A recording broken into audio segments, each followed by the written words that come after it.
My name is Cristina Pires, and as I've told you before, I created my own business in tourism. My company is called Living Chaves. It is in Chaves, near Vila Real, about 50-60 kilometers.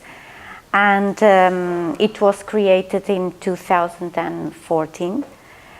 So I have almost 3 years of experience in tourism and working in tour guiding.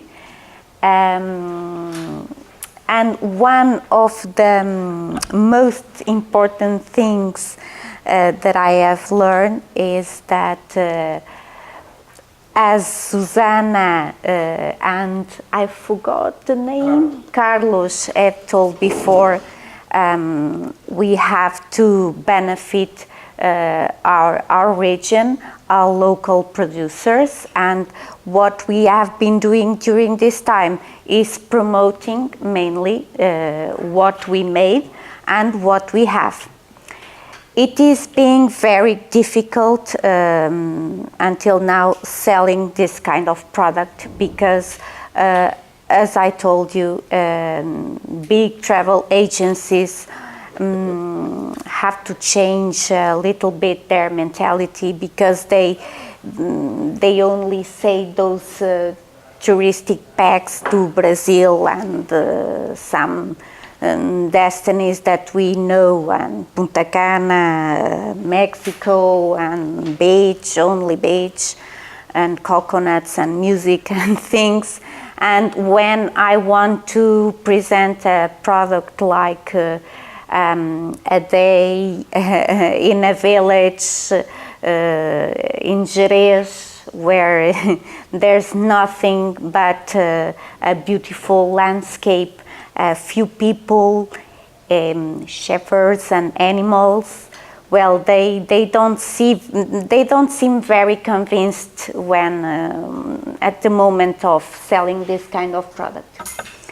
In Chaves, what we do most is guiding big tours, big groups, groups of around 40, 50, 60 people.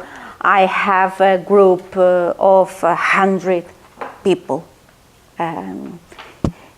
It was not what I wanted to do when I started.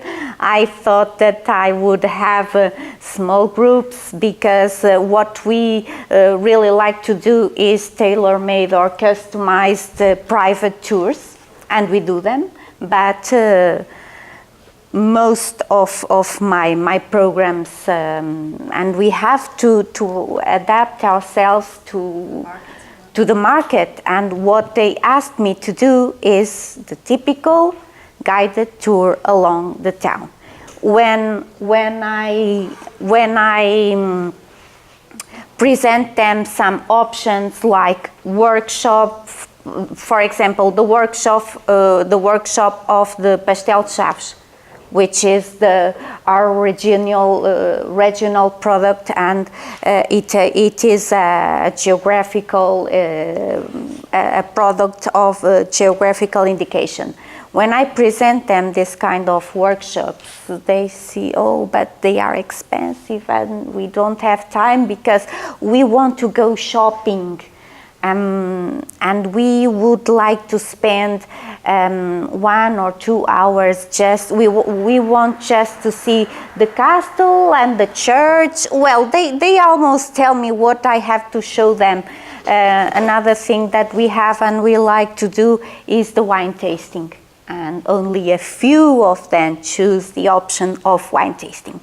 In the beginning, I present the customer the program with the options included, but now I have to do this kind of thing. The basic, the tour guide, the guided visit, and then if they want to add some options, they will pay for them.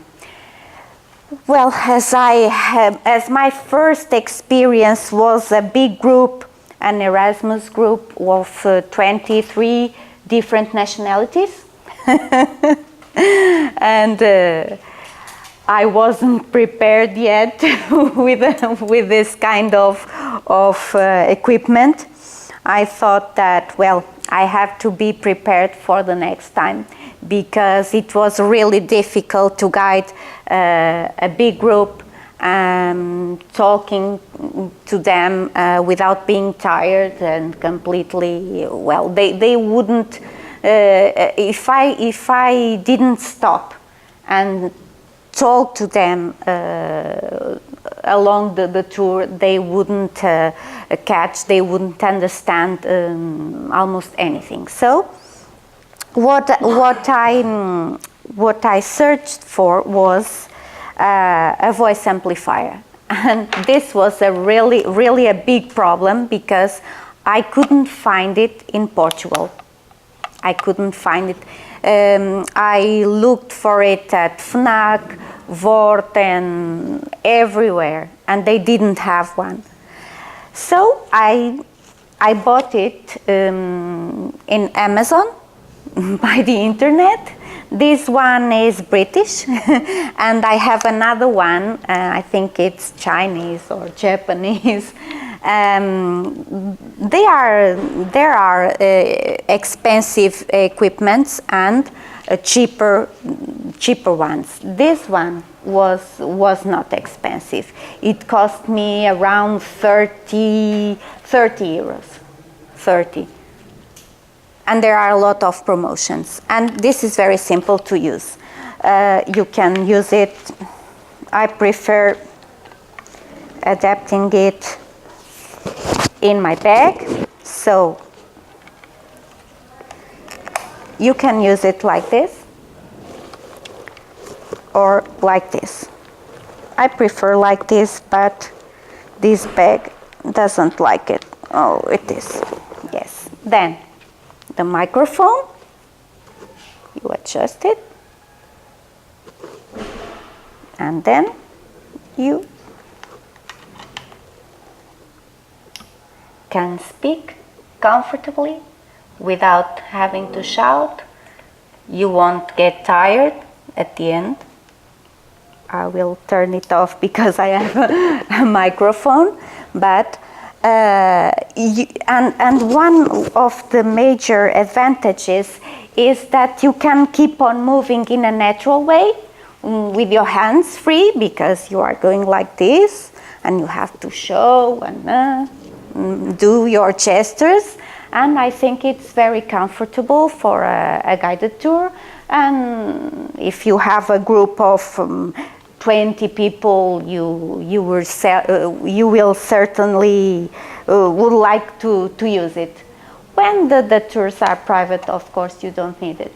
But can you just switch on again to see how loud can it? Oh, this can be very, very loud. And as yes, it is. It has a very good quality sound. If you want, there are expensive equipments which are about around 90 or 100 euros, which are very, very, very good.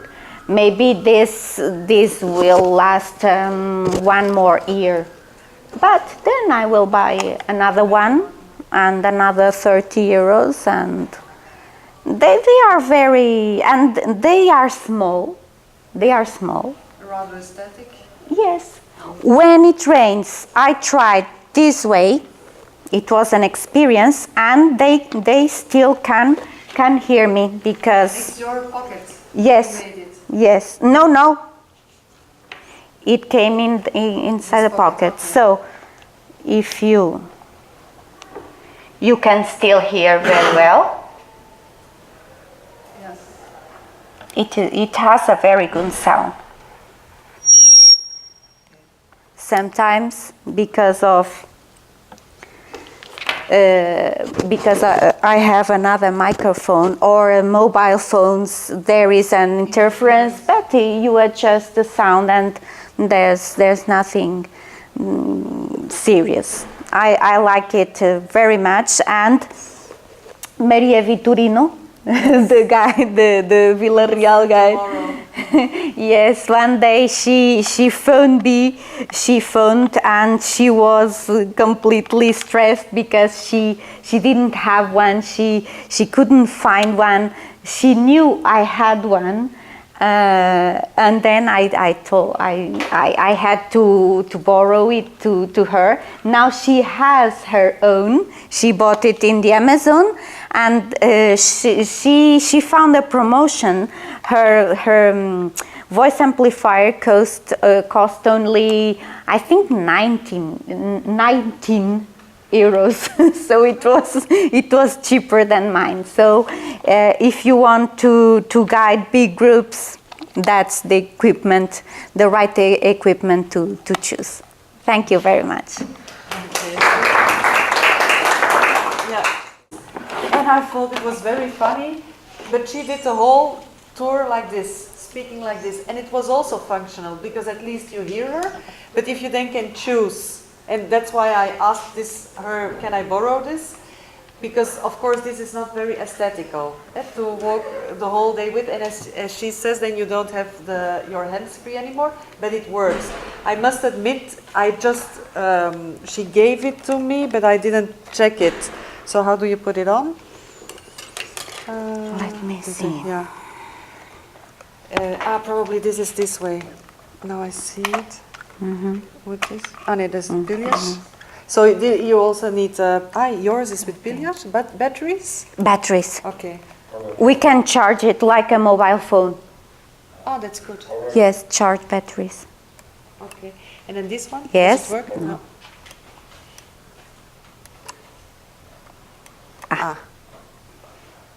Hello. Yes, it has a very good sound either. I But think the other one is better. Huh? it is heavy if you guide a group for 3 or 4 hours. It's too heavy. Yeah. So perhaps somebody wants to try it. We have some news in culture tours, summer tours. Yesterday we have decided to do a contest to announce a photography contest. So you know that we have now a folder in our drive with that says summer course photography contest. So we have to direct the voice. we Yeah. will share the link and wait for your photographies from the course. Okay. Okay. So I think because we had this good example of Marco, who has a great voice. He himself is an amplifier, but not everybody has this body to help him. Yes. Okay, I have another solution for this. Ah. So in what we use usually in Greece in the group tours, there is a company in Greece. It's called Joukes. It's an international company, but they also have an office in Athens. And what we do, you can rent these wireless headphones Yes. that the tour guide has the Headset? the microphone, and all the participants in the group, they have these small things here with head earphones, something like that, and they can listen to the guide wirelessly, even from a very long distance. But in their So- language, no?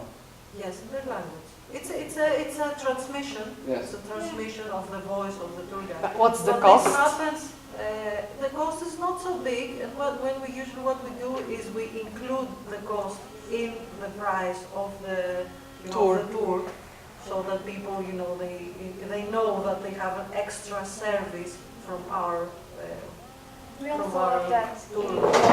And We have happens this usually in Portugal, when yes. we go to places that are large archaeological sites that have a big distance between from one place to the other. So you can have the group walking or taking pictures or going around and then listening to the guide at the same time, which is good even for big groups as well. you don't have to wait for all the group to come so that they start.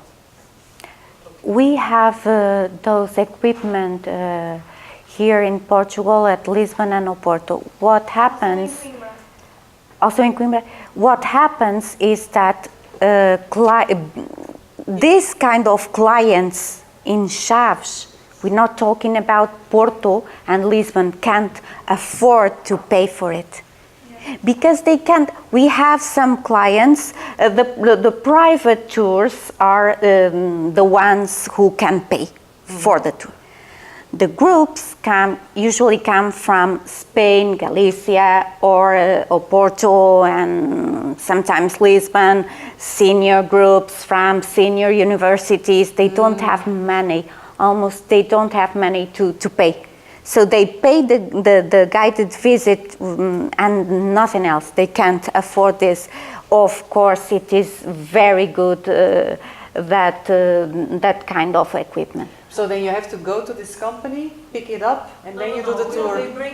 We order it. We say Yes. we have a group of 30 people. We leave this day, and they bring the equipment to our office, and we just need to be careful not to lose any of the equipment because it's a lot of money to lose it. But I don't think that the price is so high that it cannot be, in Greece it's not very high, so it could be included in the price of the tour without having a big problem. Okay. At the beginning, I can tell you that because I don't want to refuse work, we almost did charity work for senior universities. One day, they told me, Cristiana, we can only pay you €2 pax. We are talking about €2 pax. But that's €2 per person, and that makes €100 for the whole tour. They were about 54, 55 people. They were a senior group of a university, and some of them who look for me, they tell this story, and I know it is true. They don't have. They belong to some association, but we are talking about these values. There are some groups that can pay for a complete tour. Our lowest price is €15 per person, but we can't apply this. Otherwise, we wouldn't made almost nothing at all. We have to do the expensive tours, the cheap tours, the charity tours, everything. Because with the private groups, I don't need it. So when I bought this, it was for the almost charity groups. And Yes, the price won't. Does anyone else use another system in his tours? Not about the systems, but I would like, relating to the last commentary of Cristiana, we've seen, for example, in Warsaw, in Poland, these free tours, free guided tours, but even these free tours, maybe they get more than if they put a minimum price, because after the tours they put it back. And people really, after 2 hours tours that they have enjoyed, they have seen a good guide in front, they are willing to pay €10. yes, of course. And you really, I think you can really get a big time payment after the tour with this kind of System. Of course. What I don't like to do in the beginning, I won't do it in the future. Maybe I will do it with. Nowadays, I send a collaborator of mine, because I can, for her, earning €55 in 2 hours. It is very good. Not for me. But I wouldn't like people to think that I only would do tours of €100 an hour. I can tell you, so that you can compare prices, what the kind of tours I've done for that Spanish company in Oporto, Braga and Guimarães. they usually they paid me for the last one, and believe me, it is true, 400 euros for 2 hours. 400 for 2 hours. How many fractions? 4. So 100 each. 100 packs for 2 hours. It's very, but I don't like people to say, oh, if it is expensive, she goes, it is for free or cheap, she's not interested in. Because in the beginning, I hadn't those kind of lux tourism, and I earned my first money with this kind of simple people who came and asked me if I could guide them for what they could give to me. So Yeah, that's also very difficult to organize. because here in Chaves and in Villarreal, we are talking about this is not a Porto, this is not a big city. We have real difficulties in having tourism, and tourism who want to spend money here. They can visit Chaves, but then they will have dinner at the Yateman or at the dock. They won't try our restaurants because we don't have a restaurant with a Michelin star. So Yeah. Different experiences. Okay, thank you. Are there any questions?